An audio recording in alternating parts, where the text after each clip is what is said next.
ಅಮೆರಿಕಾದವರ ಮುಂದೆ ಸಾಮಾನ್ಯವಾಗಿ ಕೈಕಟ್ಟಿ ನಿಂತ್ಕೊಳ್ತಾ ಇದ್ದಂತಹ ಪಾಕಿಸ್ತಾನದ ರಾಜಕಾರಣಿಗಳು ಇವತ್ತು ಅವರನ್ನೇ ಮುಂದಿಟ್ಟುಕೊಂಡು ಅಮೆರಿಕ ಮತ್ತು ಇರಾನ್ ಸಂಧಾನದ ಸರ್ಕಸ್ ನಡೀತಾ ಇದೆ.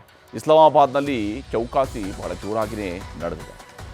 ಇನ್ನು ಹಾರ್ಮುಜ್ ತಂಟೆಗೆ ಅಮೆರಿಕಾದವರು ಬರಬೇಡಿ ಅಂತ ಇರಾನ್ ಹೇಳ್ತಾ ಇದೆ. ಆದರೆ ಟ್ರಂಪ್ ಹಾರ್ಮುಜ್ ಕಿತ್ಕೊಳ್ತೀವಿ ಅಂತ ಹೇಳಿದ್ದಾರೆ. ಜೊತೆಗೆ ಎಲ್ಲ ದೇಶಗಳು ನಮ್ಮ ಹತ್ರ ತೈಲಕ್ಕಾಗಿ ಕ್ಯೂ ನಿಲ್ಲೋ ಥರ ಮಾಡ್ತೀವಿ ಅಂತ ಜಂಬಾ ಕುತ್ಕೊಂಡಿದ್ದಾರೆ. ಇದರ ನಡುವೆ ಇಸ್ಲಾಮಾಬಾದ್ನಲ್ಲಿ ಶಾಂತಿ ಮಾತುಕತೆ ನಡೀತಾ ಇದ್ರೆ ಇಸ್ರೇಲ್ ಲೆಬನಾನ್ನ ಸರ್ವನಾಶ ಮಾಡ್ತಾ ಇದೆ. ಹಿಜ್ಬುಲ್ಲಾ ಅಡಗುತಾಣಗಳನ್ನೇ ಉಡಾಯಿಸ್ತಾ ಇದೆ. ಹಿಜ್ಬುಲ್ಲಾದವರು ಕೂಡ ಸುಮ್ಮನೆ ಕೊಡ್ತಿಲ್ಲ, ಅವರು ಕೂಡ ಬೆಂಕಿಯ ಮಳೆ ಸುರಿಸಿದ್ದಾರೆ. ಇದರ ನಡುವೆ ದಾವಣಗೆರೆಯಲ್ಲಿ ಕಾಂಗ್ರೆಸ್ ಅಭ್ಯರ್ಥಿಗೆ ಮುಸ್ಲಿಮರ ಮತಗಳು ಬಿದ್ದಿಲ್ವಂತೆ ಅನ್ನುವಂಥದ್ದು ಬಹಳ ಮುಖ್ಯವಾಗಿ ಕಾಂಗ್ರೆಸ್ನಲ್ಲಿ ನಡೀತಿರುವಂತಹ ಚರ್ಚೆ. ಇದಕ್ಕೆಲ್ಲ ಜಮೀರ್ ಅಹಮದ್ ಕಾರಣ ಅಂತ ಮುಸ್ಲಿಂ ಶಾಸಕರಿಗೆ ದೂರು ಕೊಟ್ಟಿದ್ದಾರೆ.